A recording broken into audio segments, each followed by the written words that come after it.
Je m'appelle Léa Darro, je suis danseuse professionnelle et chorégraphe également.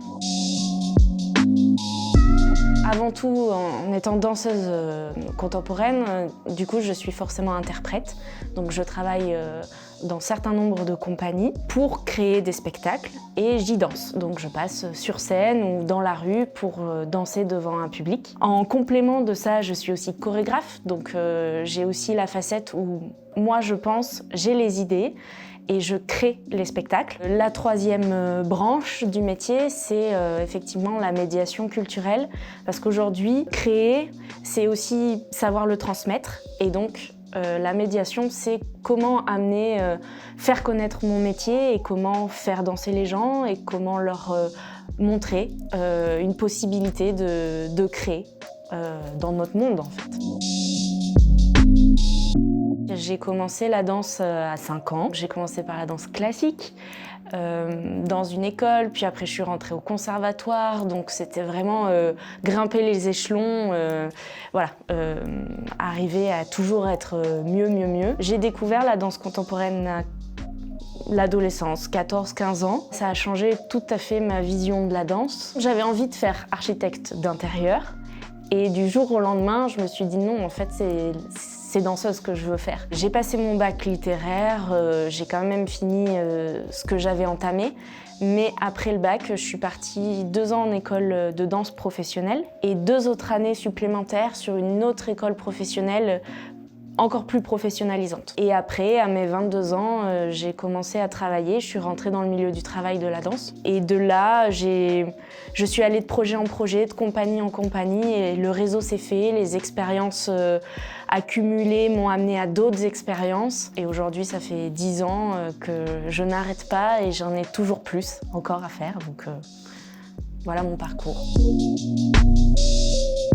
Il n'y a pas vraiment de journée type, mais il y a quand même des grandes lignes qui se dessinent. C'est-à-dire qu'en tant qu'interprète, quand on crée un spectacle, ça commence par ce qu'on appelle des résidences. Donc c'est plusieurs périodes où on se retrouve 1 semaine, 15 jours ensemble pour créer. Donc les journées types de ces résidences, c'est vraiment travailler 8 à 10 heures par jour, souvent dans des lieux qui sont loin. Donc ça implique beaucoup de voyager. Et après, il y a la phase diffusion, donc quand le spectacle est créé et qu'on joue.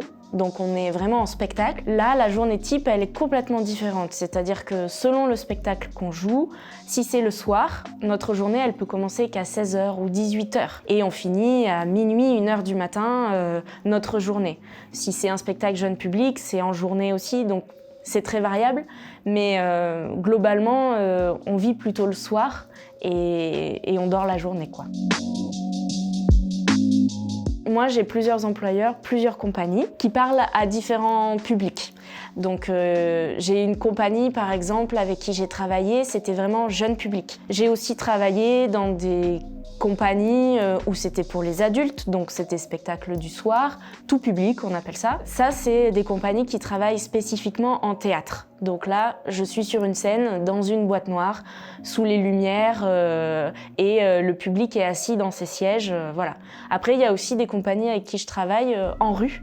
Donc les arts de rue, c'est encore différent. On travaille vraiment dans les espaces publics, dans des fontaines, dans des villes, des cimetières, au Panthéon à Paris.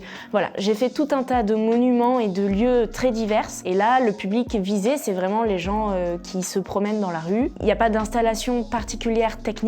Il y a vraiment les danseurs parmi tout le décor naturel. En gros, je vise tout un tas de publics, du très jeune à l'adulte et tout un tas d'espaces, du théâtre à la rue. Le positif du métier, c'est de voyager, de rencontrer énormément de monde. C'est une passion, donc c'est un vrai partage avec les gens. Émotionnellement, c'est très porteur, c'est très nourrissant et ça amène à créer aussi. Donc c'est un cycle en fait. Le plus gros du négatif, c'est effectivement de quasiment être jamais chez soi. Ça peut être un travail qui est très exigeant, donc très difficile. Donc il peut y avoir des blessures, il peut y avoir de la fatigue. La récompense après de passer devant un public et de partager tout ça, c'est le positif. Donc voilà, c'est un métier qui répond de son positif et de son négatif, quoi. Sur la formation, comment devenir danseur ? Ça, c'est une question que je me suis toujours posée quand j'ai été ado et j'ai eu beaucoup de mal à être conseillée. On a tous un parcours très différent en tant que danseur et il est très personnel. Et donc, le diplôme n'apporte pas forcément une valeur à ta qualité de danseur. Donc, c'est beaucoup plus dans les rencontres, les stages. Il faut avoir de l'expérience, il faut acquérir de l'expérience pour mériter et estimer qu'un jour on est danseur, quoi. Voilà. Donc c'est à la portée de tous ceux qui ont envie, en fait. Voilà.